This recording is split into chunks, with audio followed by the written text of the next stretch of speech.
Hey, it's Faith Talk Live. I'm Rick Probst. And I'm Dan Ratcliffe. I'm excited to talk to this guy. You can see him on Facebook Live, YouTube Live, and on the radios. Doug Paul. He is with Catapult. Got a brand new book. It's called Ready or Not, Kingdom Innovation for a Brave New World. Doug, how are you? You know, I'm doing good. It's been 5 days of rain, and right now it's actually bright and sunny. So that's a nice change of pace. Gotta love that. We love your setup, as we mentioned before we went live. I think you've done this before with that whole setup, have you? Yeah, we've done a string of podcasts and interviews, and over the course of just working in the day, I'll need to use this from time to time. So just being able to pull it right in front of me is really helpful. Well, let's talk a little bit about the brand new book. I find it fascinating, and we'll just right off the bat, 3 sleepless nights, and this book was birthed. Then what happened? Tell us the story. It's a great question. So I had a draft of the book complete, but we had as you know, with COVID, that flipped everyone's world upside down. Yeah. And the day job that I have is to work with, predominantly I work with a lot of pastors. And we just had this sense very early on that pastors were going to be inundated with just a flood of content. Mm-hmm. And it was going to be really hard to know what was going to be most helpful for them. And sometimes when you're in the midst of what is seismic change, the content isn't necessarily the most important thing. It's being able to process where it is that you're at and to live troubleshoot. So we ended up starting some coaching groups for pastors across the United States. And our original goal was we were hoping we'd have like 50 churches that would be in them.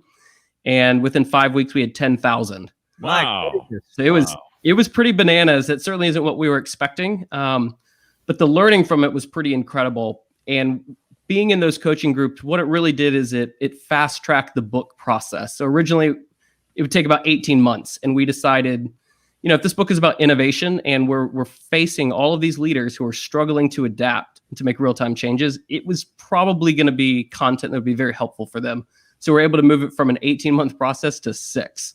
Yikes. Which, that meant a lot of weekend work, which is the most exciting thing in the world, but glad that we made that change.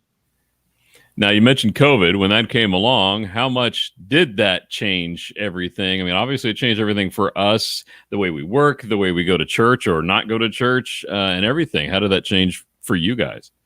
Well, like everyone else who have kids, that was maybe the first place where we were feeling the most significant changes, is that suddenly our kids are at home all the time. Yeah. Mm-hmm. And trying to figure out school, trying not to kill each other.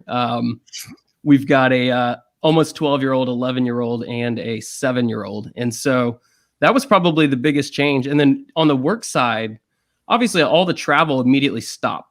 Traveling is a pretty big piece of our job. So just being able to pivot online was a big one.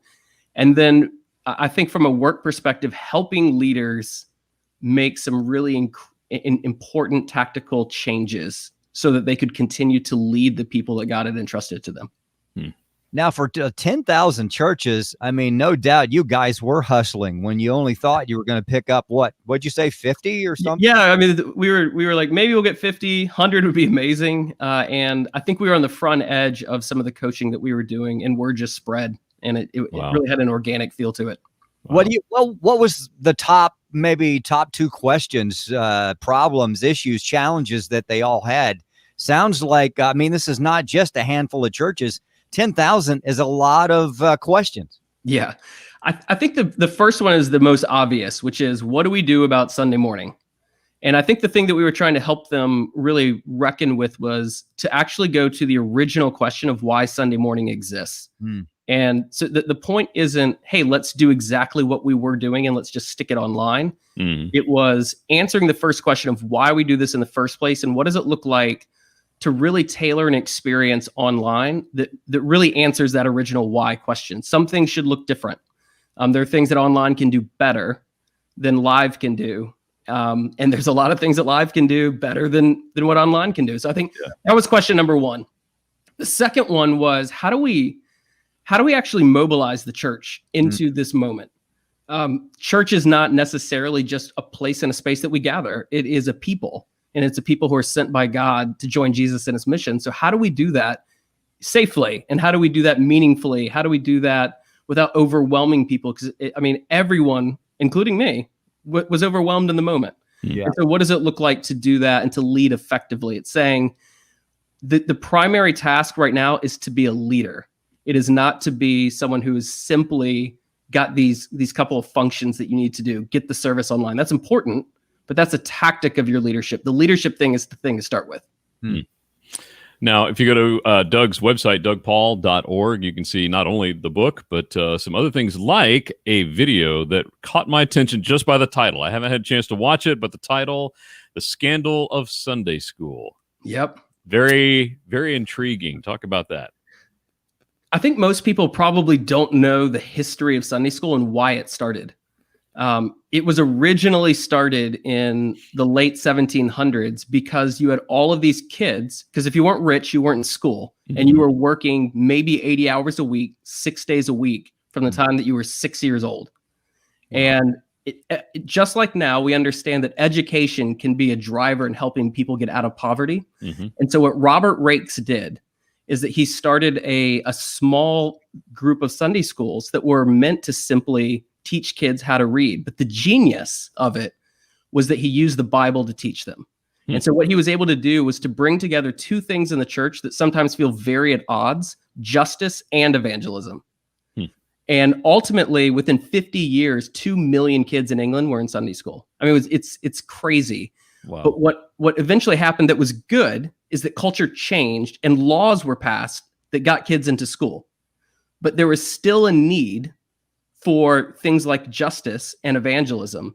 And when culture shifted, Sunday school didn't shift with it. It became something different, which became, hey, we're just going to do education for people who are already Christians. Yeah. Right. And so the reason that it was scandalous is because it was criticized at the time for a lot of the same reasons that things get criticized now.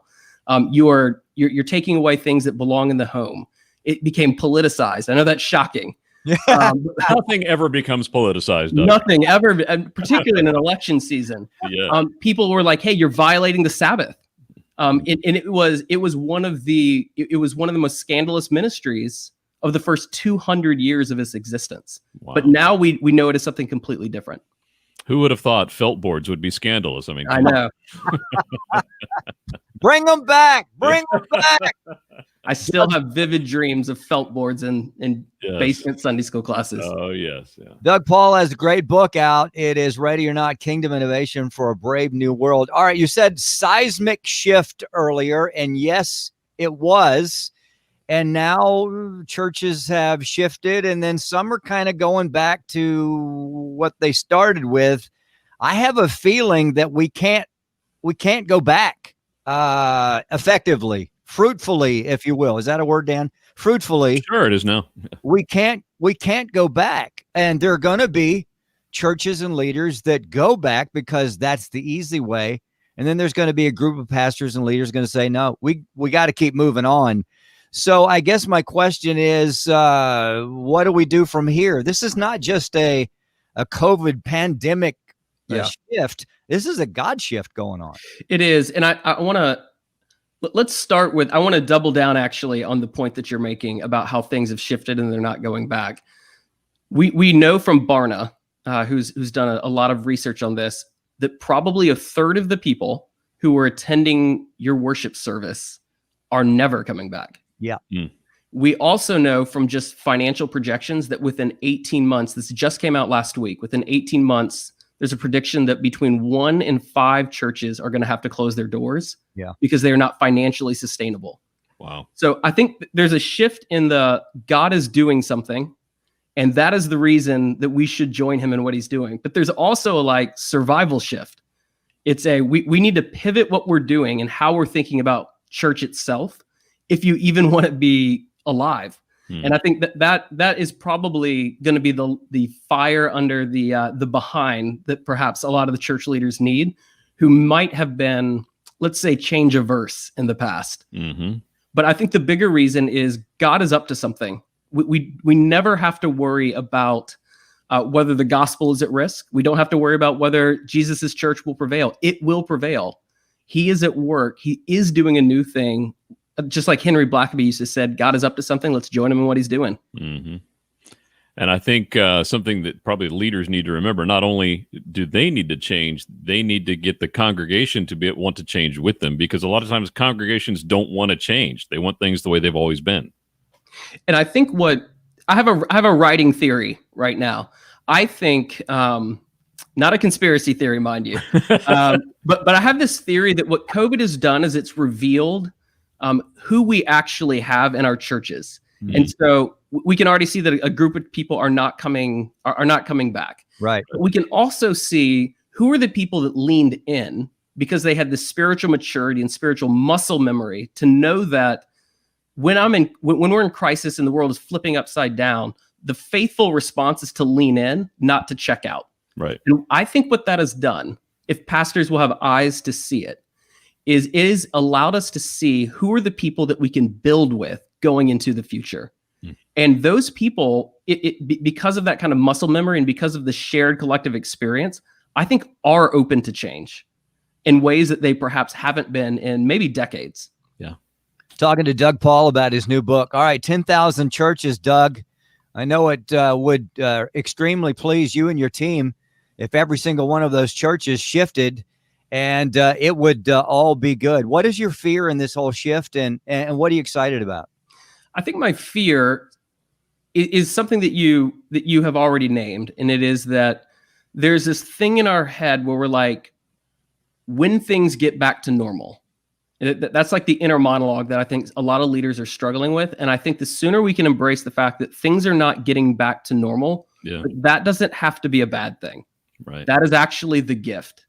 And so I think in terms of what I'm hopeful about, for the pastors who will listen to what I think is that Holy Spirit nudge in their spirits around that this could be a gift, that they would give themselves to new imagination for what leadership could look like in their local church, for what mission could look like in their local church, what discipleship could look like in their local church.